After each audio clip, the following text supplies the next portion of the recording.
we're now going to take a look at what the umwelt is for a wolf and see how it's constructed bit by bit.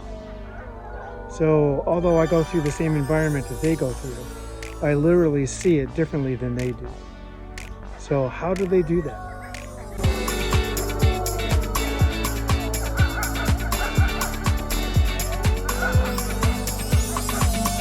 Hi, welcome back to the Science of Wolves. Last month we looked at the concept of umwelts, and this time around we'll put that information to use and take a close look at the umwelt of wolves. If you haven't seen last month's video, I encourage you to do so before watching this one. But here's a brief review to keep us on track. An umwelt is our collective view, perception, and interpretation of the surrounding world. In other words, it's our personal world, validated by how we perceive things and the emotions and thoughts that go with it.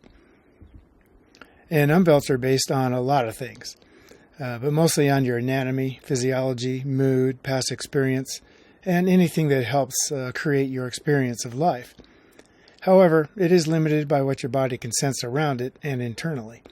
For example, no living creature can experience all the available information that exists in the world. Instead, they're limited by what their senses have the ability to perceive. Then they live their lives as though all other information doesn't exist. For example, the ability to hear, see, smell, and so on, they all have limits. Our dogs, for example, can hear well beyond what we can, and same for their ability to smell. Of all the wavelengths of energy in the environment, we can only see the visible spectrum, which of course is why it's called the visible spectrum. And the result is that living organisms live their lives based on making decisions using limited information, which is why you live in a bubble of sorts. The entire point here is to try and view the world from a wolf's perspective. And this requires looking at bits and pieces of what science knows about how that world is constructed. This process is made easier by the fact that, for example, wolves and other mammals share more similarities than differences. Intellect is one of those things. For example, rats have as good decision-making abilities as humans do, believe it or not. And science also knows that animals plan for the future, just like we do. There's also our body design. And the fact that we all have DNA means we're all related somehow. And when it comes to us mammals, we're all related because of the way we're designed. In many ways, a mammal is a mammal is a mammal. And that's because nature doesn't reinvent the wheel for each and every mammalian species. Instead, we're all designed the same way, but certain aspects are modified according to how that species lives in the world. For example, the mammalian brain is organized in the same way for each species, although this basic design is then modified to fit the lifestyle of that species. Regardless of the lifestyle, vision, for example, is always in the back, and movement is initiated in the frontal lobe of the brain. It turns out that moving around is very complicated, so many brain areas are involved to just getting across the room safely. And one of those areas is the cerebellum, which all mammals have, and is involved in the coordination of movement. Other similarities include our emotions, and that's another way that we're all linked together. So it's not just body design and DNA and so on, it's what the brain can produce, in this case emotions, which shouldn't be a surprise to any pet owner. Animals obviously have emotions. And they have emotions that are very, very similar to ours, if not the same. And because animals have emotions, they can also suffer from emotional disorders. And we'll take a look at this study more closely in a future video. Also, hunting by humans can produce higher emotional stress on wolves than they would normally experience. And the social structure of wolf packs who are being hunted can also be disrupted by the constant pressure of hunting. Given all of these similarities, it is a bit easier to figure out how animals perceive and respond to their surroundings, because we don't always have to start from scratch. Instead, for example, we know that most animal species have eyes like us, and the same basic design is modified according to how they live and fit into the environment. When it comes to wolves, they have retinas that are very similar to ours, but they still function a bit differently, especially when it comes to the perception of movement. That means their interpretation of the world will be different than ours.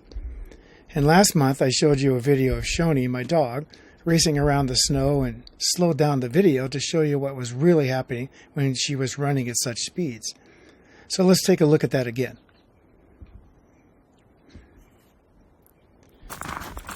She's going too fast in real time to see, at least for me, for my eyes, and see what she's actually doing. So I slowed it down, and I'm going to do it again here to show you what she's really doing when she passes by.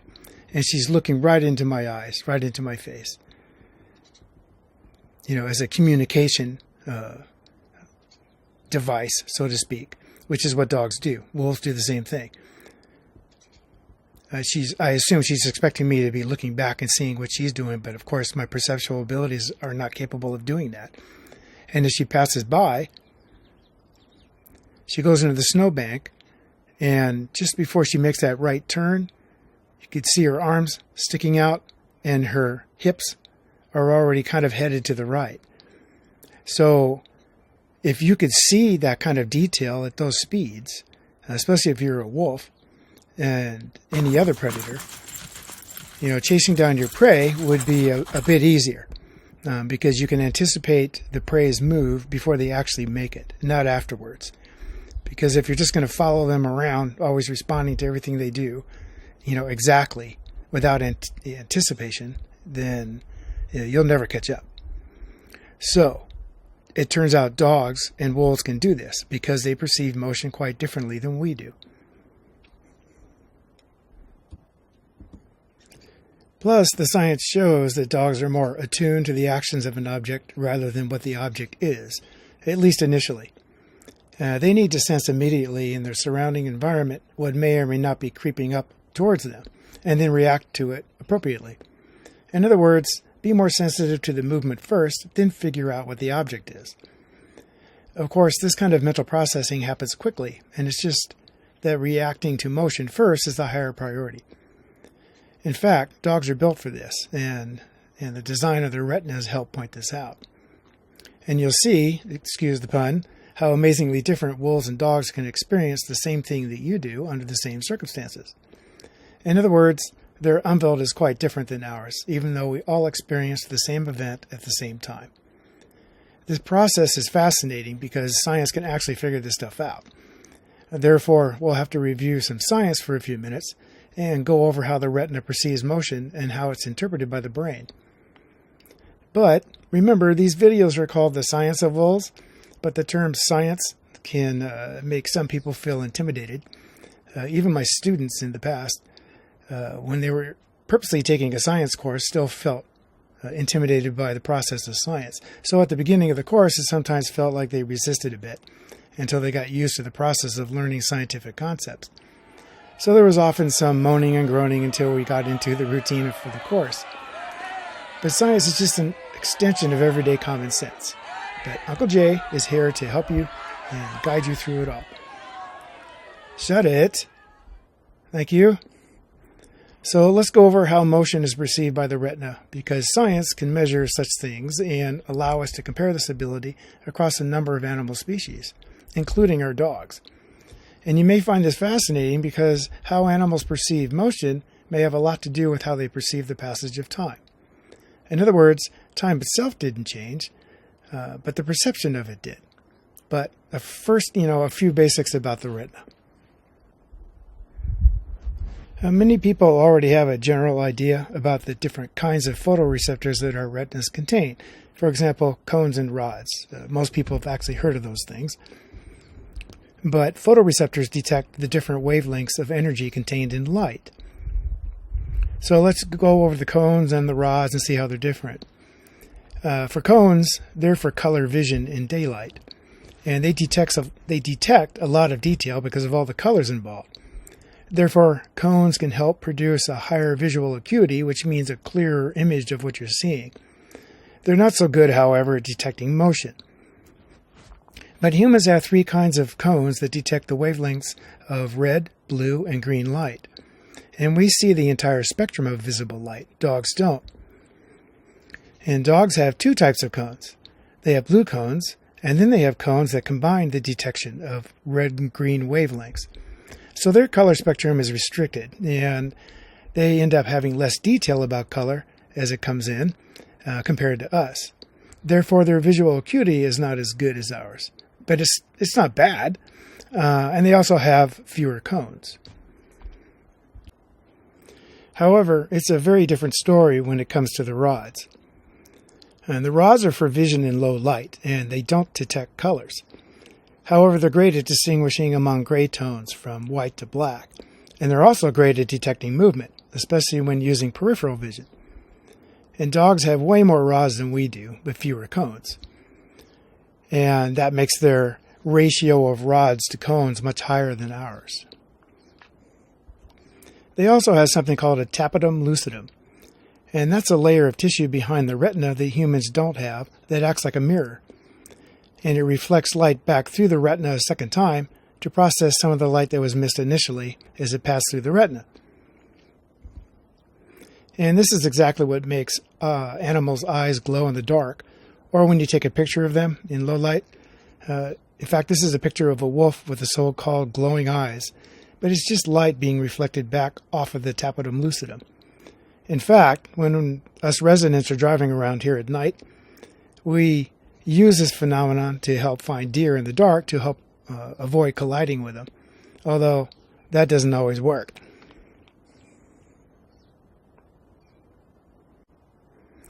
Okay, so those are some of the basics of sight when it comes to wolves and dogs. And in summary, the science shows that dogs are more focused on the action of an object rather than what the object is. In other words, canids are more concerned about what the object is doing. Plus, dog retinas have sacrificed a bit of visual acuity and some color vision to have room for additional rods, which sense motion and are sensitive to black and white imaging. And it's along with the gray tones in between the white and the black. And these additional characteristics are necessary for perceiving visual information in low light. In other words, canids see very well in the dark, and we don't, relatively speaking. And given the differences in their retinas versus ours, this helps to produce a very different Umwelt compared to us. And this is just the sense of vision. What about all the other senses that are happening at the same time?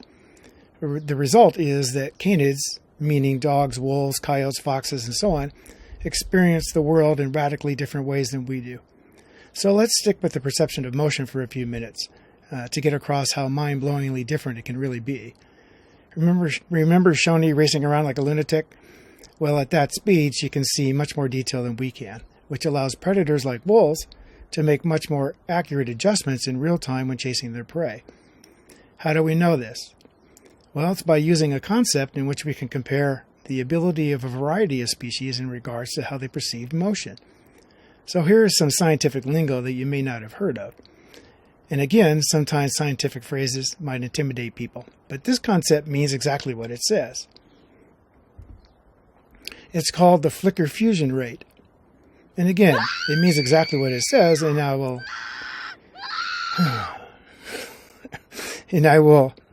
explain that to you. Scientists have been able to measure the ability of how animals perceive motion and in a number of species, including us. And they do this by monitoring how the retina of these animals responds to a flashing light.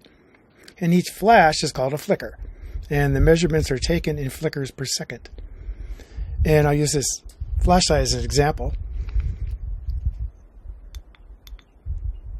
For example, you could show this to an animal, and it's flickering like one flicker per second. And then you increase that speed until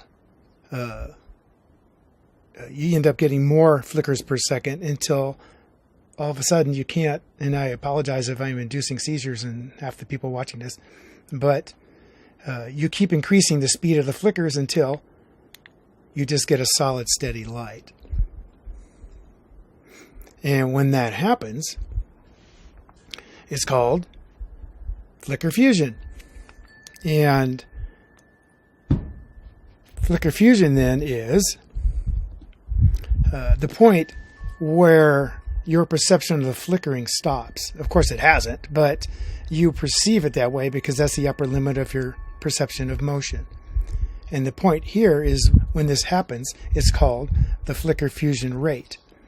And the rate is the number of flickers per second where flickering is no longer detected. And instead, once again, you get the light that's just on and perceived as steady.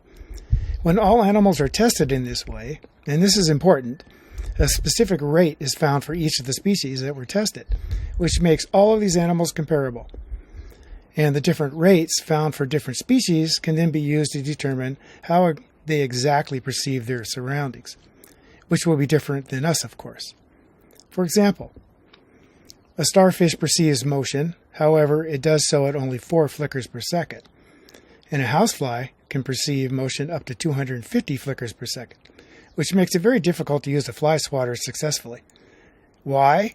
Well, we're actually going to get into that because that's the question I'll be answering near the end of the video. But right now, what does the flicker fusion rate actually mean? I'll demonstrate as we compare humans with wolves.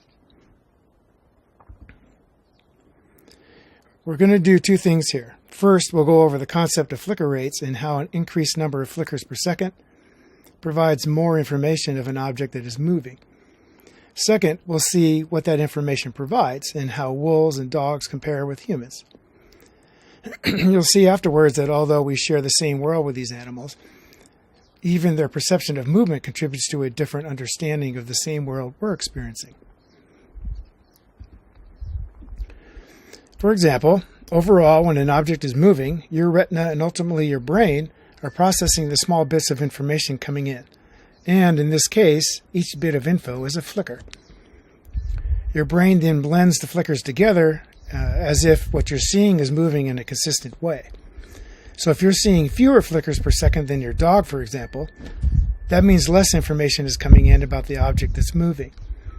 Therefore, you'll see its movement as more of a blur. The dog or wolf will see the image in more detail while experiencing the same movement. That's because their retinas can process more flickers per second than we can. So more details or information are obtained in the same amount of time. You know now that that's because of the rods, and the wolves have way more of them than we do. Plus at night in low light, they're recycling the light, so to speak, passing through the retina and reflecting it back through to gather even more information. Something we can't do because us primates, and it turns out pigs as well, don't have a tapetum lucidum, but the other mammals do. So now let's use some video to get an idea of the kind of detail that canids can see that we can't. For example, like when they watch a deer running and make adjustments to its body orientation just before it makes a turn. If you can see that, then you can anticipate where the deer is likely to go next, and then simultaneously make adjustments to your own movements before the deer turns. It turns out humans have a flicker frequency rate of 60 flickers per second, and wolves have a rate of 80 flickers per second. Therefore, wolves have 25% more flickers per second than a human, and the seconds start adding up. Therefore, they see faster, so to speak, than we do, and the processing of more information per second than us. This means the details of the movement will be more apparent to the wolf or your dog. And in this example, I had to slow down the video to approximate the extra 25% of information per second wolves receive versus us. Therefore, the video is slower for the wolf. I'm not saying wolves perceive the world slower than we do, but instead, that extra time the video took for the wolf example is the amount of extra information that they would receive that we don't. That's the only purpose of slowing down the video, because our eyes don't actually work like cameras. Nevertheless, slowing down the video can show the quality of information the wolf sees rather than the speed at which it sees it. And I'll play it back several times, but first watch the human side.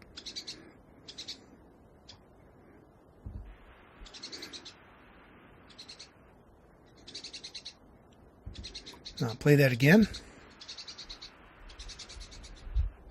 Now watch the wolf side.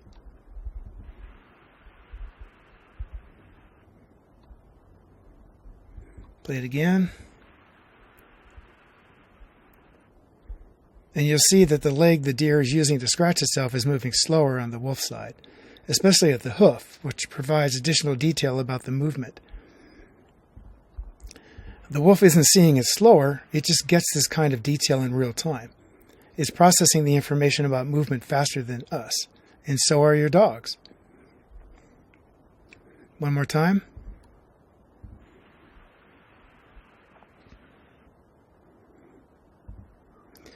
But let's take a longer look and watch this mother and her fawn. And I'll play it several times again and watch the human side first, then watch the wolf side.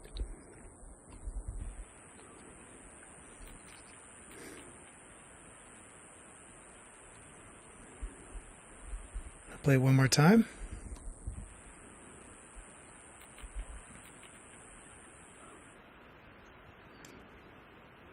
The extra time the video proceeds after the human side has stopped represents the amount of information about the movement that we're missing, and clearly shows the additional detail of movement the wolf can perceive. This would be important information when running at full speed trying to catch the deer. In the same number of seconds that you saw a moving object kind of as a blur, they saw it in more detail by processing more information per second. So again, they see faster, meaning the processing of movement can be handled at a greater rate by their retinas and their brain than ours can. The result is seeing much more detail as something is moving, which helps explain why dogs appear to be more attentive, initially anyway, to the movement of an object rather than what the object is. They're designed for that, as you saw in the retina, which has more rods. They see better in lower light, reprocess light because of their tapetum lucidum, and so on. Therefore, they come to a different conclusion than we do about exactly the same incident because they have more information about it, and they're able to process it in a much faster way, and all in exactly the same amount of time that you saw it. Also, when a deer or a fawn, for example, is standing completely still to avoid detection, any tiny movement can result in possible death. For example, with a higher flicker fusion rate, animals like wolves could see a slight flick of the ear, something that we would see either incompletely or miss completely. And this would be one of those times when you might say, wait, I think I saw something, especially if it was out of the corner of your eye. So you would orient your head in the direction of the movement and then see nothing. But it's possible you did perceive the movement in some kind of way, but it was at the upper end of your ability to perceive it. However, at 80 flickers per second, the wolf would have a greater chance of seeing that movement and locating its prey, because more information per second about that movement was perceived. However, that's just the first step. Now you have to catch your prey, which is a completely different skill set. Even with such abilities, for example, wolves only catch about 20% of the prey they're chasing. Is that because they suck at what they do? No, the prey are good at what they do as well. So the interactions of life forms can be highly, highly competitive. Those who are still alive are the best of the best, and any advantage that can be had is constantly being sought out. This is similar to sports, say like the NFL. There's a range of abilities throughout the league, and clearly the superstars stand out. But the reality is that even the worst players in the league are still better than the rest of humanity at playing football. There isn't a huge difference between them and the very best in their sport, but that difference is enough to consistently overcome the rest of the competition. So, highly competitive. And wolves live in such a competition. Any advantage could mean the difference between eating or starving. They are already superstars at staying alive, yet it's all they can do just to get the 20% of what they pursue. Life lives on a knife's edge.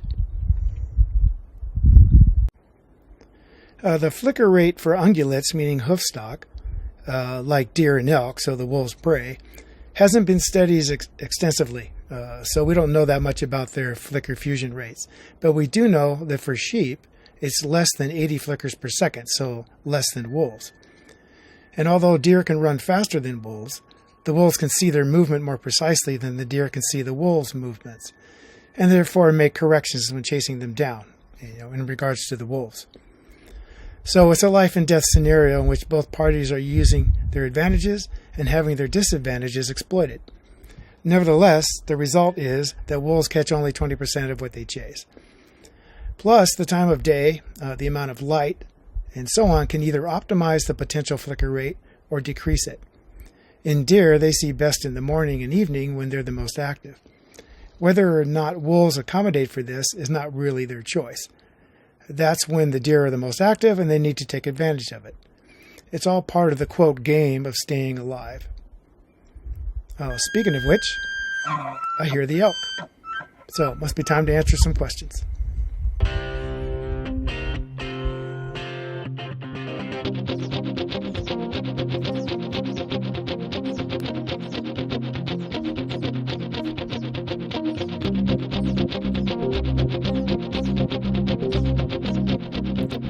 While I was making this video, someone asked me about the flicker fusion rate of household flies, and if that contributed to the difficulty of killing them with the fly swatter.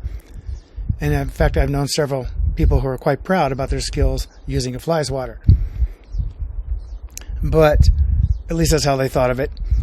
But for the rest of us, a fly's flicker fusion rate can cause havoc when trying to use the fly swatter successfully. And that's because their flicker fusion rate is about 250 flickers per second, so 4 times faster than our 60 flickers per second. And flies may not be the intellectual giants of the animal kingdom, but they do make good decisions in response to motions coming their way. When using a swatter, most people swat as fast as they can, and the movement is perceived to be high speed from our perspective. They take aim, then whack, but they miss, and that's because the fly's perspective is very, very different. There's so much information coming in per second that the fly has already seen the details of the motion well before the swatter arrives and can easily fly somewhere else before it hits. In other words, we see the blur of the swatter moving through the air.